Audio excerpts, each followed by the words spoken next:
이제 하나님 말씀 봉독합니다. 요한복음 6장 47절로 50절, 마태복음 12장 43절로 45절, 마태복음 12장 43절로 45절, 또 요한복음 6장 47절로 50절. 제가 요한복음 6장부터 한 절씩 여러분과 함께 교독합니다. 요한복음 6장 47절로 50절 봉독합니다. 진실로 진실로 너희에게 이르노니 믿는 자는 영생을 가졌나니 내가 곧 생명의 떡이로다. 너희 조상들은 광야에서 만나를 먹었어도 죽었거니와 이는 하늘에서 내려오는 떡이니 사람으로 하여금 먹고 죽지 아니하게 하는 것이니라. 마태복음 12장 43절입니다. 더러운 귀신이 사람에게서 나갔을 때 물 없는 곳으로 다니며 쉬기를 구하되 쉴 곳을 얻지 못하고 이에 이르되 내가 나온 내 집으로 돌아가리라 하고 와보니 그 집이 비고 청소되고 수리되었거늘. 함께 보십니다. 이에 가서 저보다 더 악한 귀신 7을 데리고 들어가서 거하니 그 사람의 나중 형편이 전보다 더욱 심하게 되느니라. 이 악한 세대가 또한 이렇게 되리라. 아멘. 서로 사랑하자. 주님의 말씀이고 계명입니다. 반드시 지켜야 합니다. 이 아름다운 곡조 있는 신앙의 고백들을 주님 받으셨사오니 하나님, 우리가 사랑할 수 있는 능력을 오늘 말씀 속에서 다시 한번 채워질 수 있도록 인도해 주시옵소서. 부족한 입술 주께서 사용하셔서 오직 성령께서 주장하시고 우리의 심령을 울리는 하나님의 말씀으로 세우셔서 우리가 결단케 하여 주시옵소서. 모든 것 감사하고 예수님 이름으로 기도하옵나이다. 아멘. 할렐루야. 이 사랑이라는 게 참 우리 마음을 너무 부드럽게 만들죠. 딱딱한 마음을 이 사랑이라는 두 글자가 얼마나 소프트하게 멜팅을 시켜버리는지 정말 우리 전사님 찬양 소리에 그냥 제가 멜팅이 돼 버렸어요. 어떻게 이게 오늘 제 설교를 다 해버리셨으니 이거 어떻게 하죠? 어쨌든 제게 주어진 시간을 또 여러분과 함께 기쁨으로 나누도록 하겠습니다. 이 말씀을 보니까 오늘 말씀 속에 인간이요, 자신으로는 참 나약한 존재라는 것을 성경은 계속 얘기를 해주고 있는 것 같아요. 그래서 실제로 우리 인간은 참 나약합니다. 연약하죠. 얼마나 약한지 몰라요. 그런데 그 약한 인간 안에 영혼에 뭐가 담겨 있느냐에 따라서 그 사람이 달라집니다. 내 안에 뭐가 갖고 있는지, 뭘 가지고 있는지에 따라서 이 사람이 변한다 이거죠. 그래서 그 사람을 이렇게 살펴보면은 이 사람은 참 귀한 사람이다. 왜? 그 사람 안에 있는 것이 가치가 있어요. 얘기하는 게 가치가 있어요. 그래서 그 사람은 가치가 있는 사람이 되는 거예요. 마치 미국의 시인 롱펠로우죠. 사상가이죠. 롱펠로우. 이 시인인데 휴지 조각에다가 글씨를 적었어요. 시상을 적었어요. 그런데 이 시상을 휴지가 버려지지 않고 보관되었던 모양이죠. 경매에 붙여졌는데 $6,000에 달했답니다. $6,000. 휴지 조각 하나가 여러분, 휴지 조각에 글자 끄적여 놓은 거 다 코도 안 풀고 버리잖아요. 더럽다고. 그런데 $6,000. 피카소가 대생을 했어요. 휴지 조각에다가. 이 사람도 휴지 조각에다가 요만한 휴지 조각에다 대생을 했는데 가치가 수백만 불이랍니다. 이야, 뭐 우리 김 목사가 이렇게 멋지게 결혼식을 그렸는데 제가 이거 만드는 거거든요. 근데 이렇게 만들어도 가치가 결혼식 지나면 한 사람에게는, 두 사람에게는, 또 몇 사람에게는 가치가 있겠지만 그 외 나머지 사람은 휴지통에 들어가지요. 어쨌든 이렇게 어떤 사람의 휴지에다 기록한 것은 가치가 수백만 불이 되고 또 그렇지 않는 사람들은 그냥 휴지 조각이 된다는 거죠. 무슨 말입니까? 제가 지금 100불짜리가 없어서 보여드리지는 못하는데 종이 쪼가리에다가 미국에서 도장을 막 찍어요. 팍 찍으면 그게 전 세계 어디를 가나 100불의 가치가 있죠. 100불의 가치가 있어요. 그런데 휴지 쪼가리에 아무나 사인해가지고 딱 주면 누가 돈으로 받나요? 안 받죠. 그런 것처럼 가치가 있어요. 가치가. 그 가치에 따라서 가치가 있다 이거죠. 그 가치를 인정해 준 사람에 따라서 가치가 있다 이거죠. 그 가치를 보증한 사람에 따라서 가치가 있다 이 말입니다. 그래서 영혼에 무엇이 담겨져 있는지에 따라서 그 영혼이 가치가 있다는 거예요. 그 영혼에 썩어 문드러진 것이 있다면 썩어 문드러진 헐값에 팔릴 것입니다. 어리석은 존재. 그래서 인격을 보증해 주는 그 누군가의 그것이 존귀하다면 그의 인격은 존귀하게 되고, 내 영혼을 보증하는 그 누군가가 영원하다면 그의 영혼은 영원해질 수 있다라는 전제가 우선 깔려 있는 것입니다. 의사이자 심리학자인 빅터 프랭클이죠. 이 사람은 이런 공허감, 즉 우리 영혼에 아무것도 없는 상태, 텅 빈 공간, 무언가 받아들이지 않고 학습하지 않고 뭔가 읽지 않는 그러한 텅 빈 공간, 멘붕이 왔다고 얘기하죠. 아무것도 없는 그러한 공간을 뭐라고 얘기하냐면 철학적으로 존재적 진공 상태라고 합니다. 겉사람은 멀쩡해 보입니다. 그런데 그 속은 텅 비어 있습니다. 뭐 이런 극단적인 예는 제가 좀 안 들고 싶어서 얘는 안 듣습니다만은 뭐 우리 주변에 치매 오신 분들이 많잖아요. 그런데 이분들은 안에 뭔가가 들어 있는데 작동을 못 하는 거예요. 아무것도 그러니까 없는 진공 상태라는 것이죠. 빈 깡통 같은 존재. 사람이 이런 진공 상태에 빠지면요, 자기도 모르게 두 가지 경우를 겪는다고 이 프랭크 박사는 얘기합니다. 하나는 동조주의예요. 무엇이든지 그래 당신이 얘기한 그것이 맞는 것 같아, 내 뜻은 없습니다. 그리고 또 하나는 전체주의라고 그래요. 이 전체주의는 자유가 없습니다.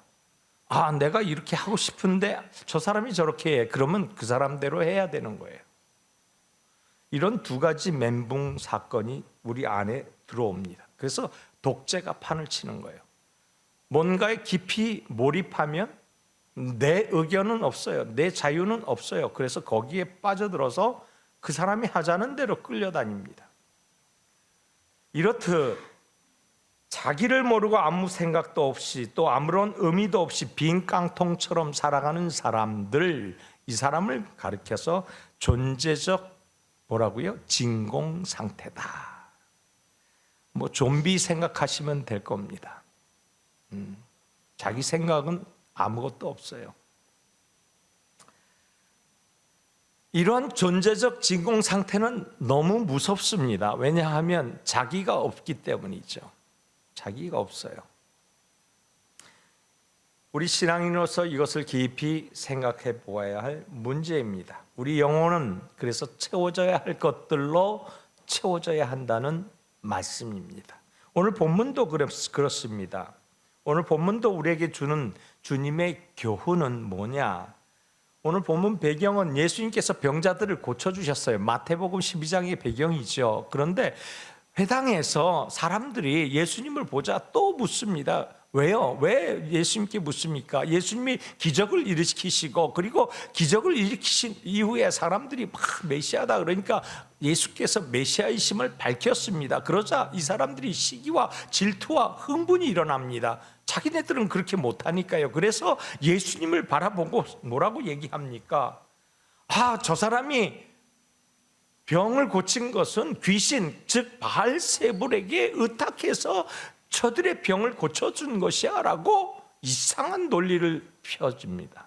그러니까 무당을 불러서 그렇게 병을 고쳤다라는 뜻으로 해석을 해버립니다.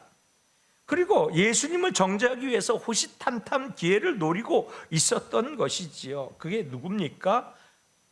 바로 서기관과 바리새파 사람들이에요.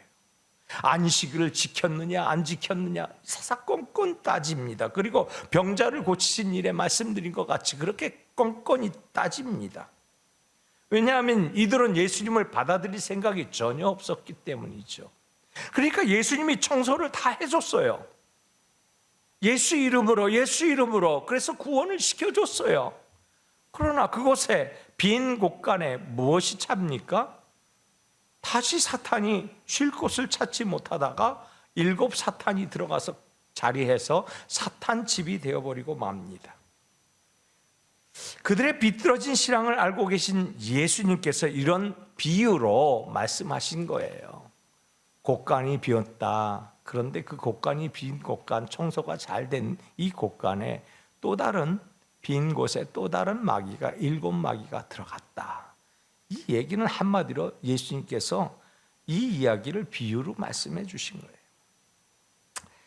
매사를 부정적이고 불신앙적인 눈으로 바라보는 사람들에게 예수님께서 해주신 말씀이더라 이 말입니다. 그래서 빈집의 비유를 들려주신 것이에요. 빈집. 여러분 여기 빈집이 있어요. 오늘 본문 12장에 나오는 거, 마태복음 12장에 나오는 그 빈집은 빈집이 있는데 이 빈집은 깨끗이 청소가 됐습니다. 자, 한번 생각해 보자고요. 실제로 빈집이 청소가 되면 무엇이 거기에 거주해야 됩니까? 사람이. 그렇잖아요. 빈집에 누가 들어가요? 사람이. 그런데 사람이 안 들어가요. 빈집이 있는 상태로 그대로 있어요. 그리고 그 빈집이 있는 상태로 그대로 있으면 어떻게 되나요? 조금만 지나면 습기가 차죠. 조금 지나면 그곳에 벌레들이 끓게 되죠. 조금만 지나면 그곳에 벌레들이 자리를 하기 시작합니다. 그리고 벌레가 집을 짓습니다. 그러면 집이 어떻게 돼요? 분명히 밖은 멀쩡한데 안은 썩어져 들어가고 있습니다. 이게 마태복음 12장 43절로 45절의 비유를 얘기를 해주고 계시는 거예요. 이걸 극단적으로 말씀해 주고 있는 거예요. 집을 비워놓으면 그래서 망가집니다. 누군가가 살아야 돼요. 빈집이니까. 사람이 들어가서 살아야 되죠. 그래서 결국 이 벌레를 사탄이라고 얘기하면 사탄들이 주인 행세하는 거예요. 이 빈집에 들어가서. 그래서 사탄이 내가 이 집의 주인이야 이렇게 자리를 틀고 또 아리고 앉아 있는 것이죠. 사탄이 들어갔다 나갔다 움직이고 있으니 어떻게 되겠습니까? 이곳은 사탄의 집이다라는 거죠. 처음에는 깨끗하고 멀쩡하니까 입질을 하는 거예요. 사탄이 들어갔다 나왔다 그러다가 오라, 내가 들어가도 아무도 제지를 안 하네, 오라. 그리고 잠시 자리를 잡습니다. 그리고 난 다음에 자리 잡은 것을 가만히 생각해 보니까 내 가족들을 다 불러서 모으는 거예요. 가족들이 다 들어와요. 그래서 사탄 집단이 되어버리죠. 예수님이 자리해야 할 그 자리에 빈집으로 놓으니까 사탄이 들어가서 사탄 왕국이 되는 거예요. 그래서 마귀 대왕이 되는 거죠. 오늘 마태복음 12장 43절의 본문이 바로 그와 같은 말씀을 해주고 있는 거예요. 무슨 말씀이에요? 이에 가서 저보다 더 악한 귀신 7을 데리고 들어가서 거하니 그 사람이 나중 형편이 전보다 더욱 심하게 되느니라. 이 악한 세대가 또한 이렇게 되리라. 비어있는 집이 이렇게 위험하다는 이야기입니다. 내 영혼이 비어있으면 위험합니다. 내 마음이 비어있으면 위험합니다. 왜요? 사탄 왕국이 될 확률이 굉장히 높기 때문이죠. 거의 99%는 사탄 왕국이 거의 절대적으로 사탄 왕국이 된다라고 생각합니다. 이것이 절대적 진공 상태라는 것입니다. 텅 비어 있다. 텅 비어 있다. 그런데 이 상태가 오래되면 공허감이 들어옵니다. 허탈감이 들어옵니다. 비약적으로 자신을 깎아내리는 자존감이 깎여지기 시작합니다. 그래서 절망합니다. 낙심합니다. 포기하기가 쉽습니다. 그래서 그 육체뿐만 아니고 그의 정신까지 갉아먹습니다. 도전 의사를 잃어버리게 만듭니다. 행할 수 있는 능력이 다 사라져버립니다. 텅 빈 마음, 사탄이 자리하기 때문이죠. 그러면 무엇으로 채워야 합니까? 우리는 답을 다 알고 있어요. 어떤 것처럼요? 건강하려면 어떻게 해야 되지? 우리 답 다 알고 있어요. 그런 것처럼 우리가 이미 답을 다 알고 있어요. 그런데 왜 김 목사님은 자꾸 알고 있는 답을 또 얘기하려고 하지? 지금 제가 여러분이 알고 있는 사실을 한 번 더 끄집어내려고 하는 거예요. 그게 뭐냐? 알고 있어요. 무엇으로 채워야 한다고? 우리의 빈 곳간을 뭘로 채워야 한다고? 예수 그리스도의 말씀. 우리 알고 있어요.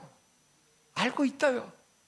알고 있는데 주님의 말씀, 이걸로 채워야 되는 걸 공감합니다. 인정합니다. 그런데 우리 모두가 인정하고 있으나 어디 말씀이 작동하나요?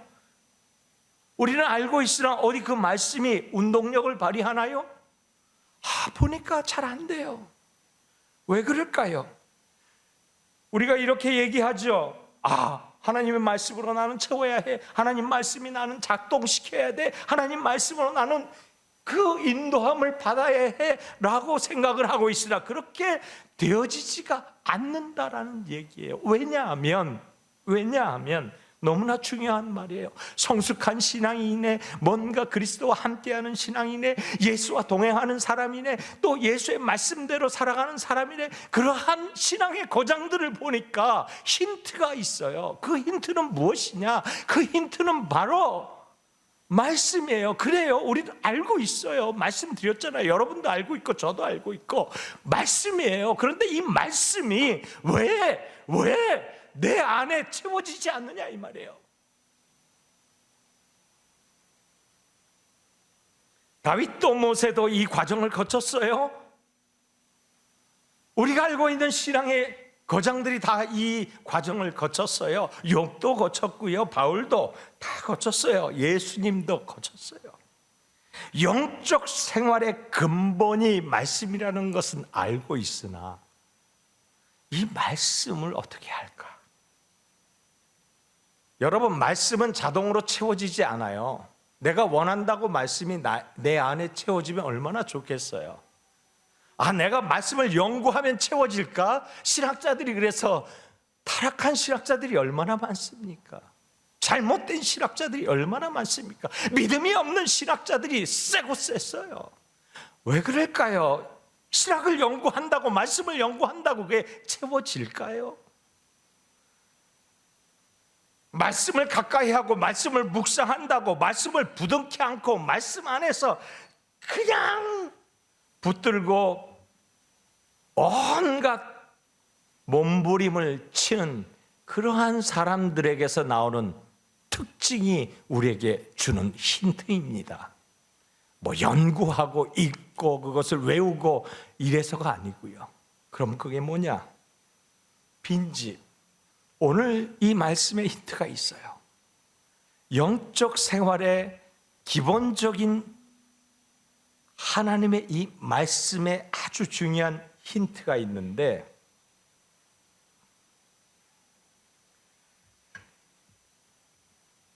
말씀을 읽습니다.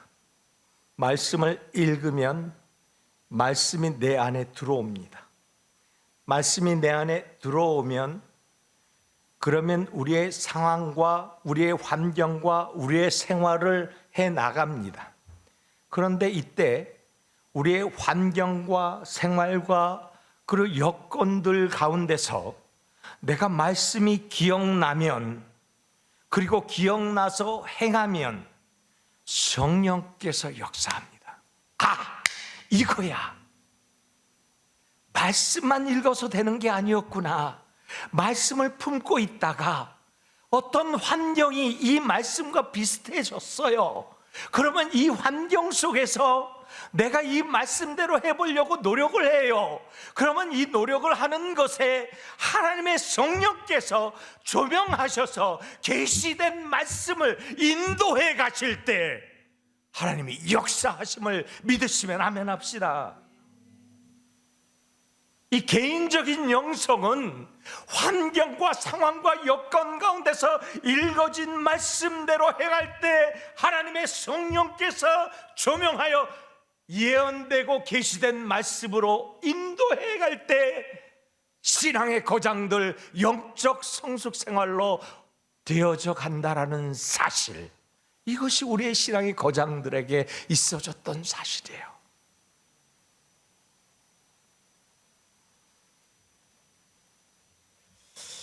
그래서 각자 상황과 환경과 여건들 가운데서 말씀이 역사하는 것, 그런데 말씀이 역사라고 딱 치부하니까 도대체 말씀의 역사는 또 뭐냐? 그래서 자세하게 말씀드리는 거예요. 말씀의 역사는 그 안에서 말씀을 품고 있다가 그 말씀으로 행해 보려는 그러한 마음이 다 일어날 때 성령께서 조명해 주셔요.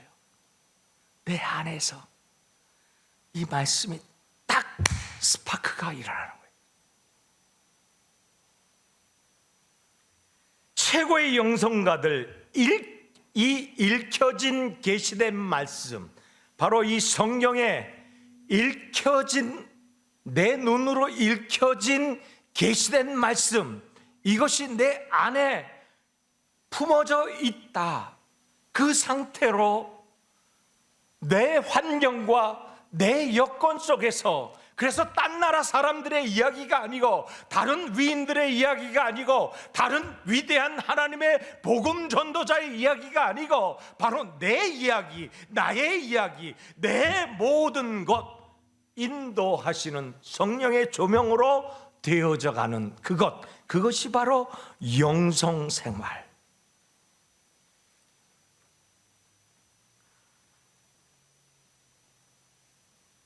이 영적인 신앙생활은 그래서 계시된 하나님의 말씀이 계시된 하나님의 언어로 내가 읽어줬을 때 계시된 그 말씀 뜻대로 나를 계시의 언덕으로 끌고 가신다라는 것이죠.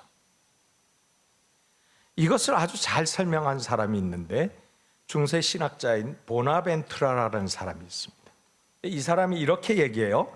많이 알되 아무것도 맛보지 못한다면 그것이 무슨 소용이란 말인가, 이렇게 얘기했어요. 아주 신실한 신학자였죠. 근데 이 사람이 맛보지 않은 그 많은 지식들은 소용이 없다. 왜? 나와 다른 이야기, 다른 세상의 이야기다. 그렇습니다. 이 같은 영적 신앙생활이 우리가 늘 말씀을 나누죠. 그런데 그렇게 하려니까 막막합니다. 너무 힘들어서 중도에 포기하고 싶은 마음이 너무 많이 들 때가 있습니다. 왜요? 와, 성경을 보니까 너무 거룩해. 나와는 전혀 동떨어져. 와, 성경을 보니까 이 사람들의 생활은 도대체 나와는 전혀 다른 사람들의 생활같이 보입니다. 와, 예수님 닮는 모습을 어떻게 살아갈까? 아, 그래, 예수님과 어떻게 동행하며 살까? 성경에 딱 두 명만 예수님과 동행했다는데, 야, 나는 그렇게 할 수가 없어. 야, 예수님을 시원케 해드리는 그런 사람이 어떻게 될 수 있을까? 나는 그렇게 못해. 포기가 먼저 눈앞에 아른거려요. 저도 그랬어요. 이 말씀을 보면서 이 말씀 안에서 하나님의 말씀을 발견하기 전까지는 그랬습니다. 포기가 더 빠르더라고요. 그래서 또 죄짓고 또 후회하고 또 울고 또 죄짓고 또 후회하고 또 울고.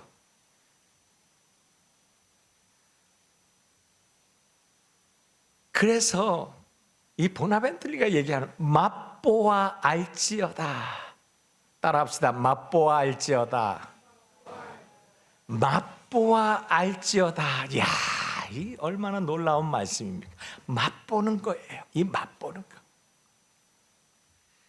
이렇게 할 수 있는 방법을 하나님은, 우리 예수님은 기가 막히게 말씀해 주셨어요. 요한복음 6장 우리가 읽었던 말씀이에요. 우리 다 같이 시작.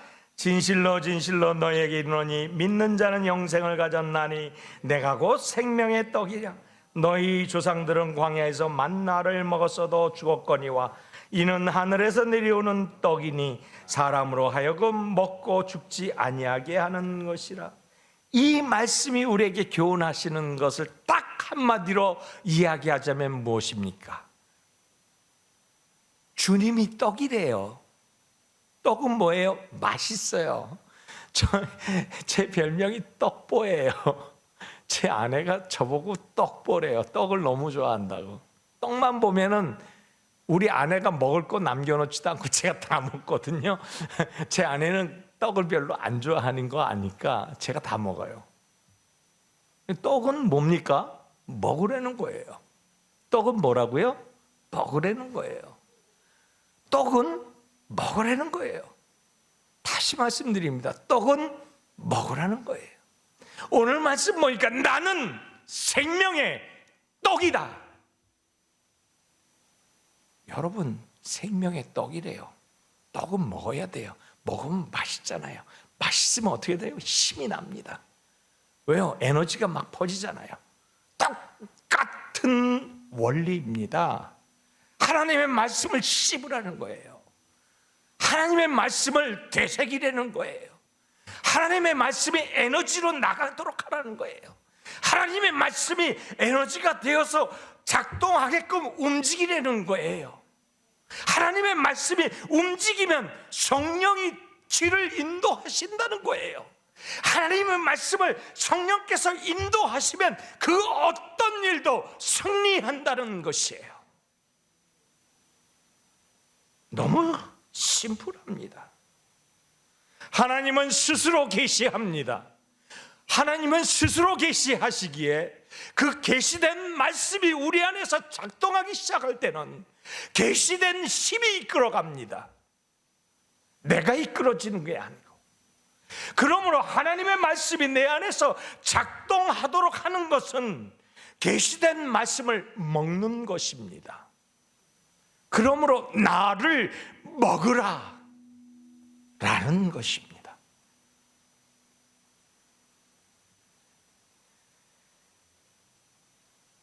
계시된 말씀은 누구나가 다 읽을 수 있습니다. 모든 사람을 주님은 초청하셨습니다. 오라 우리가 서로 사랑하자. 모두 사랑할 수 있도록 하나님은 길을 열어 두셨습니다.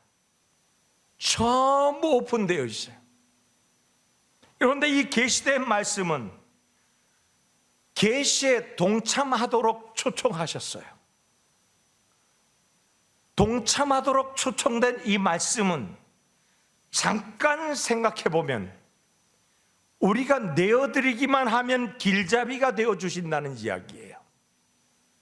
따라서 우리가 내어드리는 이 방법은 아주 간단합니다. 씹고 또 씹어 내 안에서 품어져 있으면 언젠가 이 상황, 이 여건에서 하나님의 말씀은 폭발합니다. 할렐루야.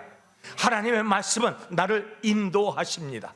하나님의 말씀은 나를 모든 곳에서 승리케 하십니다. 조금 더 쉽게 표현하자고 말씀드리자면, 먹는다라는 이 표현은 다시 말씀드려서 바로 이것입니다. 뭐라고요? 나를 먹으라라는 이 표현은 그 위에 조그만 것, 모든 것들을 받아들여라. 하나님의 말씀은 의심스러운 부분이 한두 군데가 아니에요. 하나님의 말씀은 질문이 3,300여 가지가 성경에 기록되어 있습니다. 우리를 향한 질문이에요. 3,300개의 질문이 우리를 향하여 계속 기록되어 있는데 우리는 3,300개의 공 하나를 더 붙여 33,000가지 이상의 질문들이 쏟아져 나옵니다. 그런데 질문하지 말라는 거예요. 궁금해하지 말라는 거예요. 뭡니까? 받아들이라는 거예요. 받아들이라는 거예요. 왜요? 전능하신 하나님의 보고의 말씀이니까 받아들이는 거예요. 할렐루야. 오늘 이렇게 받아들이는 축복이 여러분에게 있기를 예수님 이름으로 축원합니다. 나를 먹으라 하신 이 받아들이라는 이 말씀이 나에게 양분이 되기를 예수님 이름으로 축원합니다. 왜 나를 먹으라. 국수 먹으면 맛있잖아요. 제가 국수를 좋아해서. 말씀을 마칩니다. 나를 먹으라.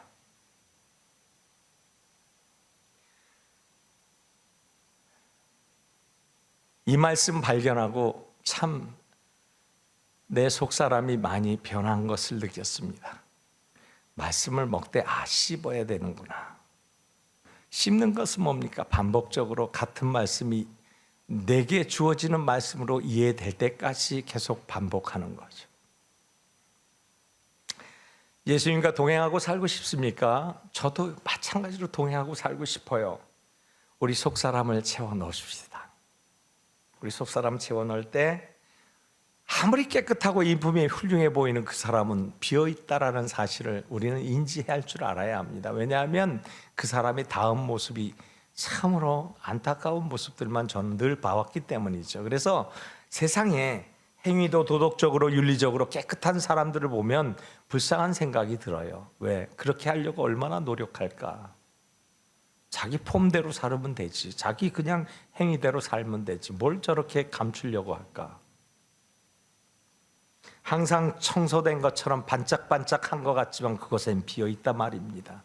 왜? 예수 말씀이 없기 때문이죠. 왜? 예수 말씀의 인도하심이 없기 때문이죠. 왜? 예수 말씀의 인도하심이 없으면 늘 회한이 따르고 유한한 인생 끝길을 만나기 때문이죠. 유한한 인생의 끝길은 영원하지 않기에 늘 아파하는 것이지요. 왜? 마지막이니까.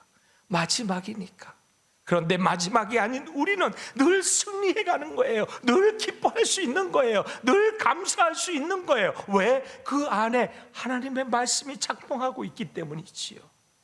바라긴 성도 여러분이요, 하나님의 사람으로서 하나님의 말씀이 안에서 작동되도록 씹고 또 씹는, 그래서 풍성하게 배불리 먹는 저와 여러분 되시기를 예수님 이름으로 축원합니다. 기도하겠습니다. 나는 생명의 떡이라. 나를 먹으라. 주님 말씀하셨습니다. 주님을 먹읍시다. 주님을 마십시다. 주님을 꼭꼭 씹어 삼킵시다. 주님의 명령입니다. 나를 먹으라. 오늘 이와 같은 결단으로 말씀 받았습니다. 하나님, 우리를 일으키시고 우리를 다시 하나님의 거룩한 존재로 이 땅 가운데서 가장 높임을 받는 하나님의 사람으로 인도하여 주시옵소서.